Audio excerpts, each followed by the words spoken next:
আসসালামু আলাইকুম। কী অবস্থা সবার, কেমন আছেন? আশা করি সবাই ভালো আছেন। তো যারা রেলে ভ্রমণ করেন তারা অনেকেই একটা কনফিউশনে ভোগেন টিকিট কাটার সময়, যে ট্রেনের টিকিট যে কাটলাম সেই সিটটা কি উল্টা হইলো না সোজা হইলো। তো সেই বিষয়ে দু একটা কথা বলার জন্য আজকে আসা। তো যারা ঢাকা থেকে বের হবেন তারা অবশ্যই যেই বগিতেই টিকিট কাটেন না কেন 30-এর উপরে কাটবেন, তাহলে ট্রেন যে দিকে যাইতেছে আপনি ঠিক ওই দিকেই সোজা হয়ে বসতে পারবেন। আর যদি 30-এর আগে কাটেন, অর্থাৎ 1 থেকে 30-এর ভিতরে, এর ভিতরে যদি কাটেন তাহলে আপনাকে উল্টা হয়ে যেতে হবে। এর মানেটা হলো প্রত্যেকটা বগিতে কিন্তু একটা করে ওই যে টি টেবিল রাখার জায়গা আছে, ভাগ করা আছে।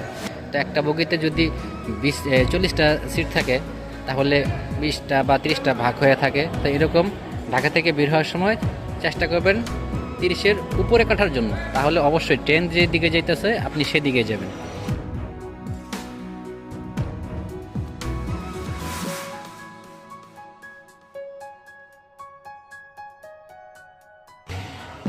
এটা হলো ঢাকা থেকে বের হওয়ার সময়।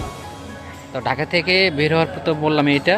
আর এখন আবার ঢাকায় যখন আপনি ব্যাক করবেন, ফিরে আসবেন, তখন কিন্তু সম্পূর্ণ উল্টা হবে। অর্থাৎ আপনি 1 থেকে 30 এর ভিতরে টিকিট কাটবেন, অর্থাৎ সিটগুলো কাটবেন।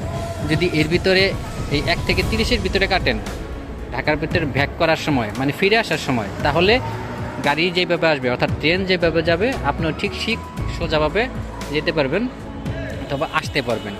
এটা সবসময় খেয়াল রাখবেন, কারণ অনেকেই এই টিকিট কাটার সময় এই ভুলটা করে থাকেন যে সিটটা উল্টো হয়ে যায়, সিট উল্টো হলে মাথা টাথা ঘুরে, তো নানাবিধ সমস্যা হয়। এই কারণে ঢাকা থেকে যখন বের হবেন তখন 30-এর উপরে কাটবেন, আর আবার ঢাকা যখন ফিরবেন তখন 30-এর আগে কাটবেন, অর্থাৎ 1 থেকে 30 এর ভিতরে কাটবেন। তাহলে 100% গ্যারান্টি সহকারে আপনার সিট উল্টো হবে না, ট্রেন যেদিকে যাবে আপনিও ঠিক সেইভাবে যেতে পারবেন আর কি, 100% গ্যারান্টি সহকারে। আপনারা কেটে দেখেন, কারণ আমি নিজে কাটছি, এটা হলো তার বাস্তব প্রমাণ। আমি কাটছি দেখেই আপনাকে বলতে পারছি যে এই সিস্টেম কাটলে আপনারা অবশ্যই সোজাভাবে যেতে পারবেন। যাই হোক, আর কিছু বলার নাই। আল্লাহ হাফিজ।